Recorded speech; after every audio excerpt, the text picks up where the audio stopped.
15th, 1998. I'm conducting an interview with actress-producer Angela Lansbury at her home in Los Angeles, California.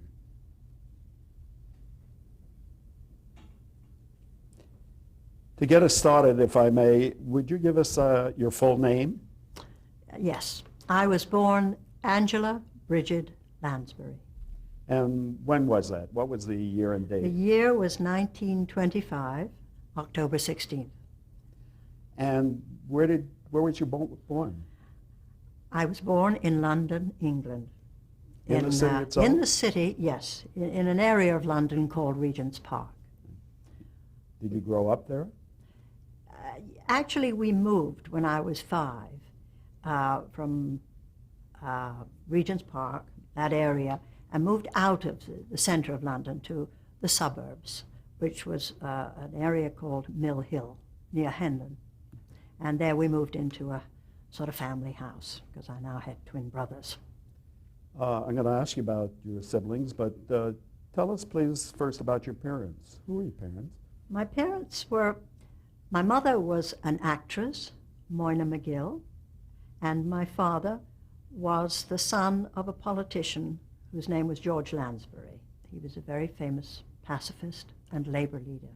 My father was also very involved with politics, but his meal ticket was the lumber business. He made beautiful veneer wood for fine furniture. And he and his brother had the Stratford Veneer Mills, which had originally belonged to his mother. Did you know your grandfather at all? Oh, very well, yes. My grandfather was a very large figure in my life as a child. In what way? Simply by dint of his personality, of his involvement in government, because he was an extraordinary individual who garnered the admiration and the love of the British labor movement, which he led, and because he was a most charismatic figure, a very kind, simple, plain man. He never drank, he never smoked.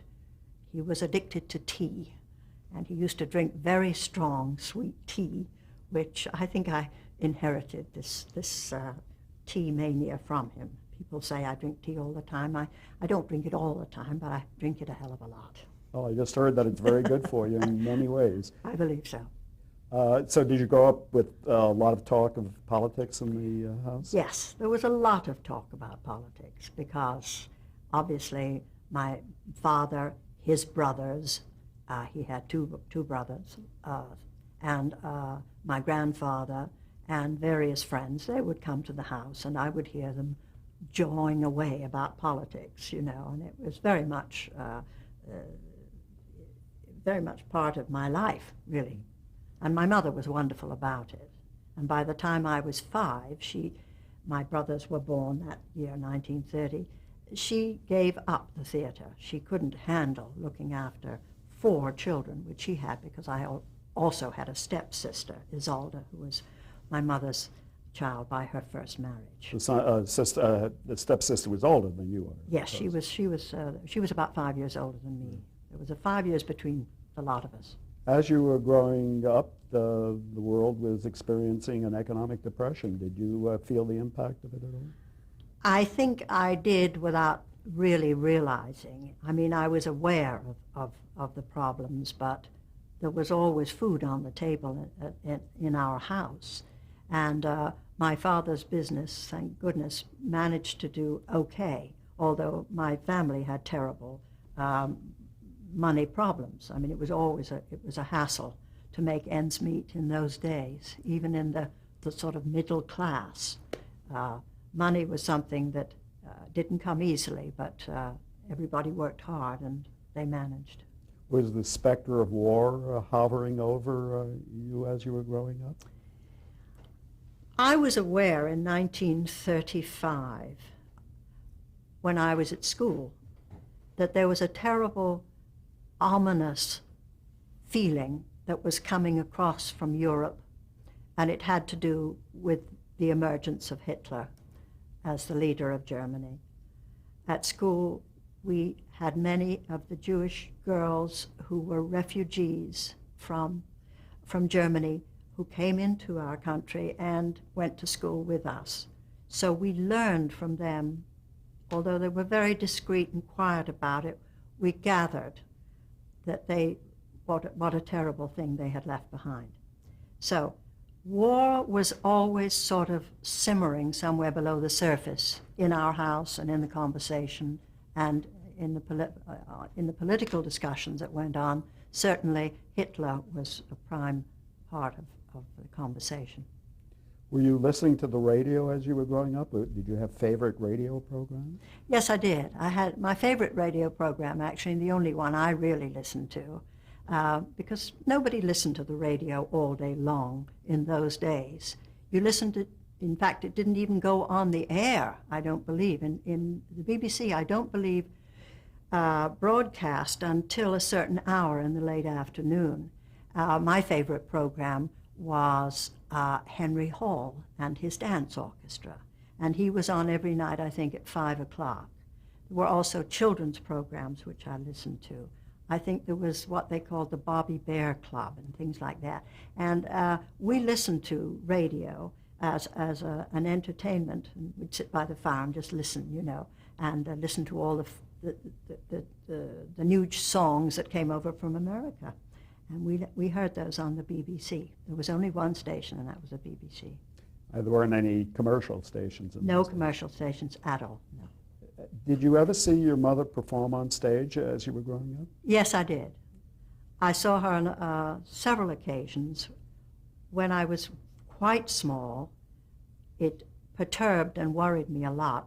I was upset if she was shouted at on the stage by another player. I didn't understand that it was make-believe, and I was often taken crying out of the theater, and I'd be held in the lobby until the show was over, that kind of thing. But then I was terribly affected by all plays and pantomimes, which were the Christmas entertainments that we do in England, you know, in which the principal boy is played by a girl, and usually the comic relief is a female character played by a male. It's kind of commedia dell'arte type of thing, and it's very interesting. But anyway, I was often taken screaming out of that, too. So the theater affected me emotionally tremendously. Did you admire your mother? I admired her as an actress. I certainly did. I never saw her play the great roles that she did, say, when she was young, unfortunately. She was a wonderful Desdemona, apparently, with the great Basil Rathbone in London in the production, but I never saw that. I was too young. In fact, I don't think I was even born. And as I say, she gave up the theater when I was 5, so I didn't really see her until years later. But did you find yourself gradually becoming stage-struck? I was never stage-struck. I simply loved going to the theater, was taken to the theater a great deal as a youngster, but I never thought of it as being stage-struck. I wasn't fascinated by the idea of being up there being an actress. I enjoyed being an actress just in my own living room, which a lot of children do, you know. We all, when we're small, we tend, I think, to live a rather make-believe life. In other words, we retreat into a world of make-believe, which we can deal with and cope with, and makes us happy and laugh. And perhaps we can do it with a friend, and we can become other people. But I didn't think of it in terms of acting. I only thought of it in terms of retreating, as I say, into a kind of make-believe situation, which appealed to me more than perhaps the actual life that I was in, which bored me rather and made me rather depressed. So to get away from the depression, I think I retreated into this make-believe world. At school, did you appear in plays that the schools? And it's funny that you asked me, because the one time I sort of had a bit of success at school was when I was in a production. It wasn't a production, I mean, it was just a sort of a reading of a little scene, and it was about Bluebeard, who was a very terrible murderer. He murdered his 8 wives. Well, I got to play the part of Bluebeard, and of course was able to sort of take on all of these extraordinary kind of aspects of the character and brought the house down. Well, I don't know whether that was the beginning. I really don't. But I have the sense, that feeling that that was probably the seed that started the whole idea of my possibly being able to become an, quotes, actress. We should explain that Bluebeard was an actual person, is not a fictional character. Right. I think he was a French character. French. Yes. French literature, yes. Well, what did you do for an like encore? Sweeney Todd. Well, I think it was very close to the time that I left. I was in the junior school, and then I went into the senior school. And from that moment on, I never acted again at school. Really? No, I sang, but I never acted. We didn't have any more theatricals. Sang in what capacity? Oh, simply in class. I sang. I never sang solo. I just sang with a group. I was alto. Did you think of yourself as having a good voice? No, not at all. I was just a little English schoolgirl, to tell you the honest truth. I didn't think ahead in those days. Did not think ahead. Was not ambitious. I only was always looking for a better state, a happier state. I loved going to American movies. And that was my introduction to America, was through the movies that I saw. What were some of the favorite movies that you saw? Oh, things like Boston Blackie, you know. Really? Cheap B movies that I could go and see for 9 pence. Did you have a favorite actor, actress? Yes, I did. My favorite was Errol Flynn, because, of course, in 1938, he came out prior to 1938, in 1936 or 7, he came out in a couple of movies. One was The Dawn Patrol, and then he came out in Robin Hood, which I think was 1938. And that absolutely blew me away. I thought it was the most exciting thing I'd ever seen, and he was just the sexiest man on 2 feet. Did it help that he had British roots?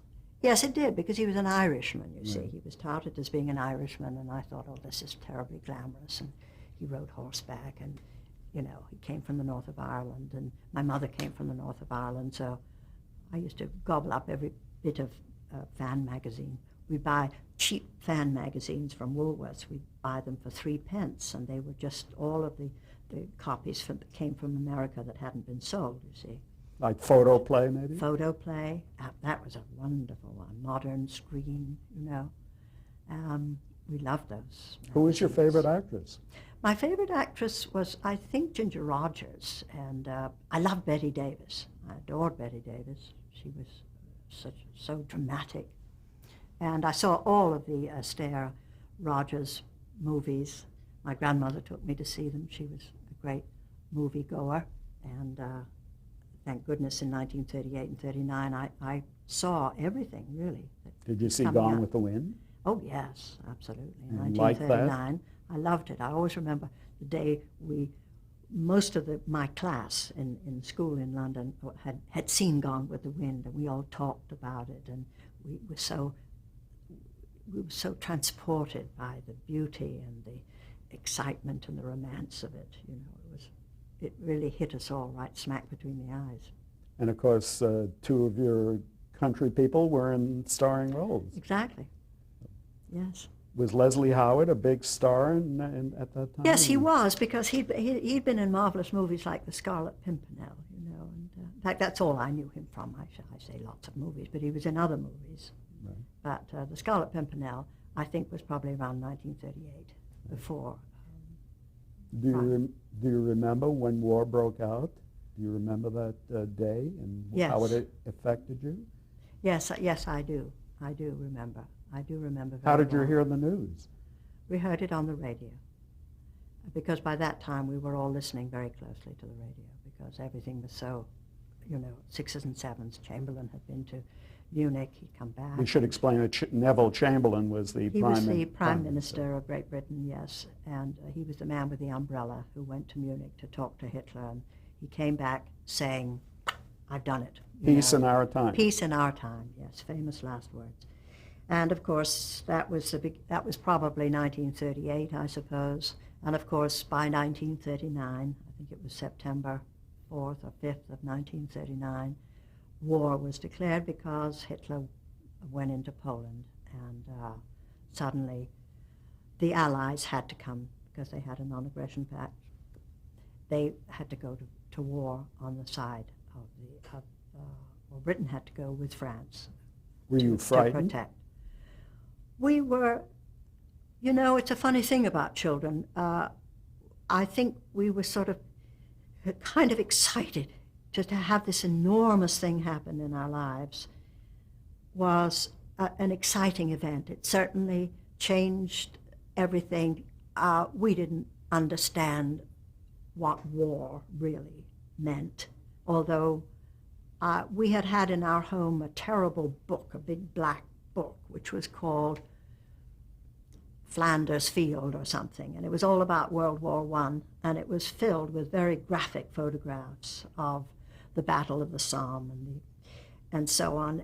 And I remember being horrified by the sight of these men in gas masks and water up to their waists in potholes and so on. And the thought of war on that level was horrifying to me. But I didn't dwell on that. I simply dwelt on not the aspect that we might be invaded. That never occurred to me, although people talked about it all the time in those days, you know, because it would seem to have been the easiest thing in the world for Hitler to just come across the channel. And once he went into France, to walk across and be in London like that. And why he didn't, nobody to this day quite knows. There was something that prevented him. It was like an unseen wall of resistance, of whatever it was. It never happened. So, as I say, we were filled with the excitement, terror slightly, but getting ready. My mother was marvelous. She immediately joined the ambulance corps. She became a driver for the ambulance group and a civilian worker, you understand. She wasn't in any army or anything. These were volunteers who, they were the people who were fire spotters, they were ambulance drivers, they were police, helping the police, anything to do something that would help the, quotes, war effort. We had to face the possibility of having our food curtailed and have rationing, yes, and getting our ration books. We were very busy in those days, putting up tape on the windows in case we had air raids and the glass was broken and so on.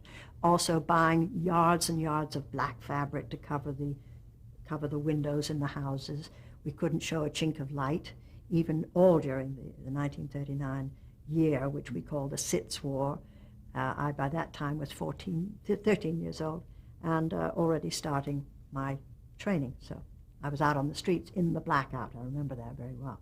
What was asked of school children? What did you do as a school child? Well, all of the school children, during the summer prior to the onset of the war in 1939, I think all the schools realized that they might be faced with war. It was so imminent, it was so obvious to many people that we would be at war, that arrangements were made for many of the schools to go out of the city of London and to go into old country houses. Children would be going to boarding school instead of to a day school, which was one of the reasons that I prevailed upon my mother not to send me away to school and allow me to stay in London, because I didn't want to be away from her and the family.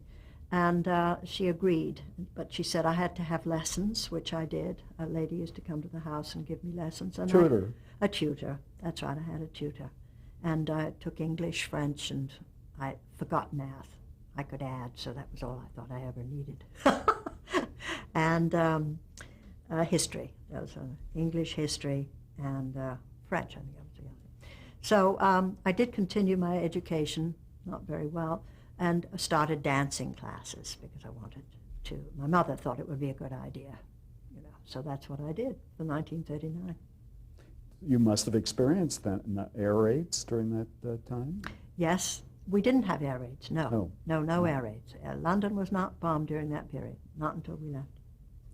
What caused you left London, you left England? Well, it was a curious chain of events. My sister Isolde got married. She married Peter Ustinov. They were both 17. Was he already embarked on an acting career? Just beginning. They were at drama school together, and I, by that time, was also at drama school. My mother helped me to get a scholarship. She helped me to do a scene from Romeo and Juliet, and I got a scholarship. As an audition? As an audition, yes. What drama school was that? It was called the Fagin, that was in New York. It was called the Webber Douglas School of Dramatic Art in London. And it's very famous to this day. A lot of people have been there. A lot of American students go there to study, and it's a very fine training ground. And I went there for most of 1939. And you had to audition in order to get Oh, in. Indeed, yes. And again, I'm sorry, what did you do in the audition? I played a scene with the nurse from Romeo and Juliet, and I played Juliet, of course. And actually, I didn't do the scene with the nurse. I did that later. No, I did the scene with Romeo. Romeo, Romeo, wherefore art thou, Romeo? That lovely scene. That was the one I did. And on the basis of that, I got a scholarship, which was lovely, because we didn't have the money to pay the fees. Was that school very helpful to you? I think it was, yes. What did you learn there? I mean, what was the most important thing you took away from that school? I learned about character. I learned how to characterize. I learned how to be somebody other than myself, to act a role, to be different than I was, to show age, to show humor, comedy. I got to play Audrey in As You Like It. I played in maybe several scenes from As You Like It, and the young actor who played with me was Patrick McNee, who, of course, was in The Avengers, Yes. and he was a student at that time, and he was with me later in The Murder, She Wrote, a couple of times, Right. and he's a friend. But Pat was just a young fella, and he was playing Orlando. Could you see his talent? No. To be perfectly honest, no. I didn't see it at that time at all. I thought he was a little bit sort of, and of course he turned out to be tremendous. And it just shows you that it takes a while. It takes a while to learn how to do what you want to do as an actor or an actress. It took me a long time, I mean, these were just early days. But you asked me, what did you learn in drama school? I certainly learned how to enunciate. I learned how to speak the King's English, as it was in those days. And as I say, to learn to work with other people was very useful. All the while a war was going on. Mm-hmm. Certainly for the young men, this must have been a terrible distraction to them. I think it was. Yeah. And a lot of them went to war, Yeah. and had to. They were called up. Yeah. What put an end to your schooling? Did the war interrupt your schooling then? Well, no, because the war was on. Yeah. The war was on, right? But I mean, as it intensified. Oh, well, as it intensified, what became evident was that eventually London was going to be bombed, and that my mother realized this. Her prospects were not good at that time. Financially, we were really strapped. And Had your father passed away? my father had passed away when I was 9, and my mother had a heck of a time making ends meet. In other words, he died in 1935. This was 1939, 4 years later. We were not well fixed. My mother had a very interesting liaison with a man who absolutely adored her, and he very nicely rented a very large house, and he took on my mother and all her family, and we all lived with him, and which was a tremendous help at that time because she really needed some support. My grandmother was very helpful too, but it was difficult times. When we were at Peter and Isolde's wedding, which was in 1939,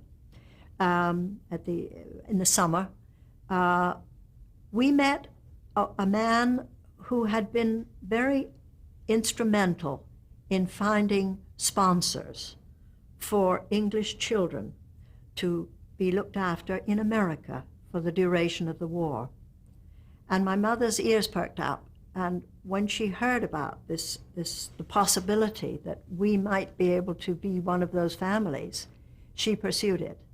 And thanks to this person that we met at Peter's and Isolde's wedding, we indeed did qualify. And in August of 1940, my mother sold everything that she could except for the antiques and put those into storage. And we got on a boat and we came to Canada and then eventually to New York. And you say we, your mother, your two mother, brothers? Yes, my mother and my twin brothers, Edgar and Bruce. Who were how much younger than you? 5 years. So they were not eligible for service, military Oh, service. no, At that they were point. little boys. Yeah. They were. And how did you cross the Atlantic? Very simple. We got on the boat train, I think it was at Victoria, and we went to Southampton, and we got on a big Canadian Pacific liner, as it was called the Duchess of Atholl, and we came across the Atlantic in a convoy, surrounded with destroyers. There was a threat of submarine. Oh gosh, yes, yes. And we had to put on our life belts and have lifeboat training every day. And I mean, the imminence of torpedoing was right there in front of us. I mean, there was no question that we could have been sunk at any time. But again, children are extraordinary. They're very resilient under these circumstances. The excitement of going to America anyway was so intense for us. We were so thrilled at this prospect. I particularly, because I'd seen all these American movies, so I knew what America was all about, you know. What I'd forgotten was that America had also been in the midst of a terrible depression, and you know, America, when I got there, was not exactly the way the movies had depicted. But that was the way all of Europe thought of America, was what they saw in the movies. Where did you disembark, actually? In Canada, you said? Yeah, we came up the St. Lawrence River to Montreal, Right. and there we got on a train and traveled. We didn't even stay the night. We got on the train with our luggage, came down through Buffalo into Grand Central Station. We were met there. Who was your benefactor? Our benefactor was a charming fellow by the name of Charles T. Wilson, and he was in the rubber business in Mexico, and extremely rich and a very warm-hearted man. He and his wife and his son were very, very good to us. You must pause here for a change of tape. Great.